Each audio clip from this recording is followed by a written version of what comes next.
Olá pessoal, bem-vindos a mais um episódio da Zombie TV. O meu nome é Ricardo Trindade, sou o nerd de serviço e hoje vamos falar de séries de TV, mais propriamente de Toys That Made Us, uma série documental produzida pela Netflix.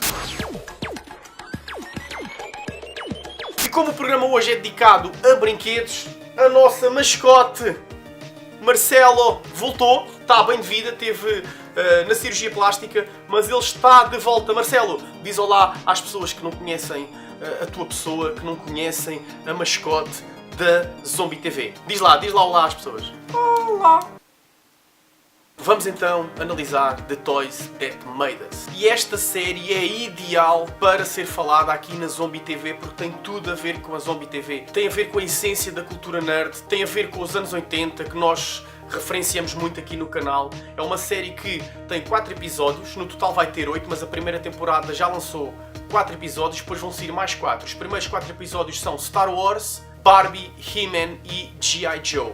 Os outros 4, que ainda não têm data prevista, vão ser Transformers, Hello Kitty, Lego e Star Trek. E eu decidi trazer esta série da Netflix aqui para o canal porque é muito boa e tem a ver com a malta da minha geração, dos anos 80. E é uma geração tão forte na cultura nerd que eu acho que foi o que deu o impulso à cultura nerd, que ainda hoje há pessoal muito mais novo que se identifica com as coisas do passado.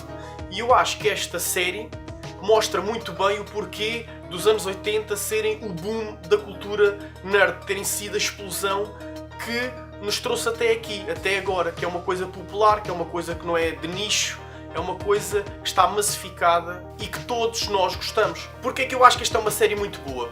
Para já, primeiro porque é uma série documental que não é aborrecida. Cada episódio tem mais ou menos 50 minutos, mas é muito divertido, tem muito sentido de humor. Eles fizeram uma série documental a explicar a origem dos bonecos. Neste caso, action figures, que foi nesta altura que o termo foi inventado. E são episódios que são leves, bem-humorados, mas que explicam o porquê deles serem populares, não pela lógica do colecionador, que isso acho que é para pessoal que está mais dentro do meio, que é mesmo colecionador, mas eles retratam as pessoas que criaram estas action figures.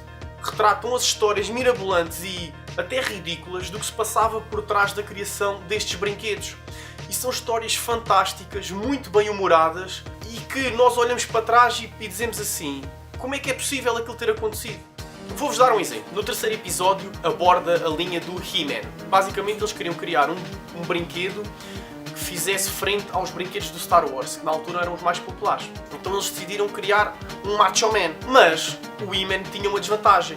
Enquanto o Star Wars tinha os filmes e as pessoas percebiam o nome das personagens, da história, a motivação e podiam recriar em casa, em brinquedo, o He-Man não tinha nada. Então eles, além de criarem os brinquedos na reunião para convencer a Toys R Us, para convencer outras empresas grandes de brinquedos que havia nos Estados Unidos, que entretanto abriram falência, essas empresas perguntavam ao criador: então mas quem é que são estas personagens? Como é que as crianças vão brincar se não sabem o passado delas, se não sabem a história? E no momento o criador, na altura, sacou uma carta da manga e disse: eu não vos referi, mas nós estamos a pensar em lançar uma banda desenhada com o brinquedo. Ou seja, vocês compram o brinquedo, a banda desenhada vem lá dentro e tem uma pequena introdução a cada personagem, uma pequena história de cada personagem. Para já é uma ideia brilhante que ainda hoje se faz. Mas aquilo foi inventado na hora, só para verem o gênio daquele homem.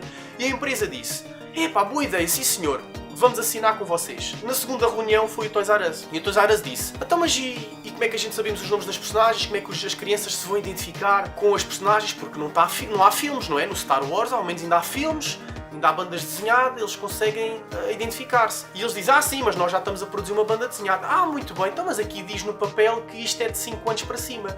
As crianças de 5, 6 anos não sabem ler, como é que vão ler uma banda desenhada? E ele ficou encostado à parede sem saber o que fazer. Então do nada diz: sim, mas nós também vamos criar 2 filmes de animação para a televisão, que é para publicitar os brinquedos. Eles ficaram: ei, grande ideia, de gênio! E assinaram o contrato. Só que ele não tinha nada pensado. Entretanto ele falou com um estúdio, eles disseram: ok, por este preço eu aconselho a fazerem uma série de desenhos animados em vez de fazerem 2 filmes. E foi assim que surgiu a série de televisão do He-Man. E a partir daí, todos os brinquedos que eram para ser lançados no mercado, criava sempre um desenho animado e depois criava-se uma linha de brinquedos. E os desenhos animados é que faziam com que os brinquedos se vendessem. E por isso é que em muitos desenhos animados da altura, todos os episódios aparece uma personagem nova, porque era mais um brinquedo que ia ser vendido. Epá, estas e outras histórias são riquíssimas, são muito interessantes. E as próprias pessoas envolventes nessas histórias são brilhantes. Como é que inventavam aquelas personagens mirabolantes do He-Man? Básico, iam para os copos. E aí inventavam os personagens. E o que é interessante é que vocês veem o primeiro episódio de Star Wars e veem o último do G.I. Joe e está tudo conectado, fecha-se um círculo, porque a origem e decadência dos brinquedos do Star Wars está diretamente ligado com a origem e decadência dos brinquedos dos G.I. Joe, aqueles mais pequeninos. Pessoal, é uma explosão de nostalgia de anos 80 enorme. Eu estou ansioso, não consigo acalmar-me porque estou ansioso e quero ver os outros 4 episódios. Para mim, destes 4, devo dizer que o que mais me surpreendeu foi o da Barbie, porque era o que eu conhecia menos. Mas é uma história muito incrível e se calhar é das histórias mais pesadas dos 3. Deveria ser o contrário, porque é uma coisa fofinha, é a Barbie, é para meninas, mas não. É a mais pesada, mas continua a ter sentido de humor. Adorei. Eu dou um 8.5 a esta nova série da Netflix. Eu acho que a Netflix está a encontrar o seu caminho. São séries de televisão, séries documentais que têm nostalgia dos anos 80, dos anos 70, dos anos 90. Acho que tudo começou com Stranger Things e eu acho que eles estão a encontrar o seu caminho e é por aí que têm que ir. Estes documentários estão muito bem produzidos. A nível técnico, a edição, a música, as animações estão muito boas. Levam um 8.5 sólido, recomendação da Zombie TV, não podem perder, é brutal. Pessoal, já sabem, não se esqueçam de subscrever as nossas redes sociais, o vosso apoio é muito importante, cliquem lá no sininho e já sabem, bons jogos, boas leituras e bons filmes, até à próxima.